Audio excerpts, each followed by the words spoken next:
The story opens, and immediately the tone is pure, unadulterated, absolute grim, or whatever we call the absolute universe's tone. We see a figure emerging from an inferno of red fire. The narration describes it perfectly. This burning crimson glides across his anatomically inaccurate absolute abs.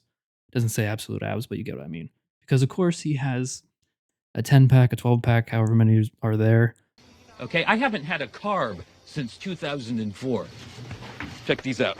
See these? See these, boys? This is what I live with every day. I lather this up with Kiehl's in the shower. You want to touch this shit? No. You want to? And of course, he screams. A scream filled with rage, a scream filled with injustice, but mostly a scream filled with pure, unmitigated pain. A level of agony that no human being in the history of the DC multiverse has ever endured before, or anyone stupid enough to bathe in Sriracha.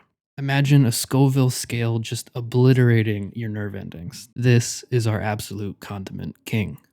Now, is he canon? Is he not canon? It's really just meant to be a joke, a commentary on the state of the absolute universe and what makes it so popular and makes it stand out from everything else. But you know what? Maybe this will be recognized as canon because how else are they going to use the Condiment King in the absolute universe? I don't know. If you have an idea, drop that in the comments because I'm definitely curious to see what you guys think.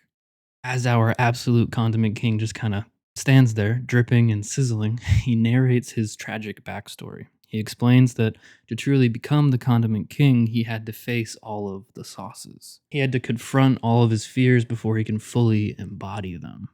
And then we get the origin story to end all origin stories. Worse than anything you've ever seen about Thomas and Martha Wayne and a guy in an alley and getting shot and their kid being 10.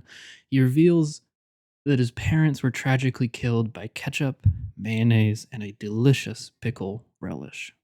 Well, specifically, they were killed by a delivery truck carrying ketchup, mayo, and a delicious pickle relish. But details don't really matter. He's fueled by vengeance, by the anger. Over in the next scene, the ultimate warrior of flavor, the Condiment King, wraps himself in a fuzzy pink towel. Because even dark, brooding anti-heroes get chilly after a hot Sriracha bath. He marches back into his apartment where a wizard is just casually waiting for him. Why is there a wizard in his apartment? Why are we doing this video right now? He tells the wizard that he knows the sauces intimately. Now he knows them in and out.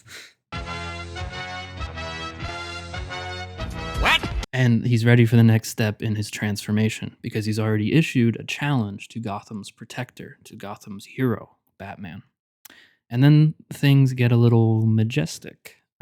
The fuzzy pink towel falls just as the wizard is in the middle of the ritual, and the wizard is rocking some nice wizardly blue sandals. As the wizard is chanting and doing his thing and infusing our Condiment King with all of his sauces and powers, the wizard bestows upon our absolute Condiment King an arsenal of alliteration. He grants him arms of aioli, a mind of mustard, a chest of chutney, and it's like this deadly grocery list read by a demonic Shakespeare person.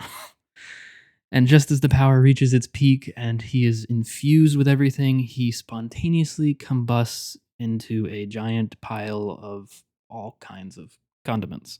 And the segment wraps up with Batman finally arriving at the door, brooding in the doorway, ready for a fight, only to find a messy kitchen with the wizard just texting on his phone, probably waiting for his next gig. Anybody wondering, I do have other videos coming. Don't worry.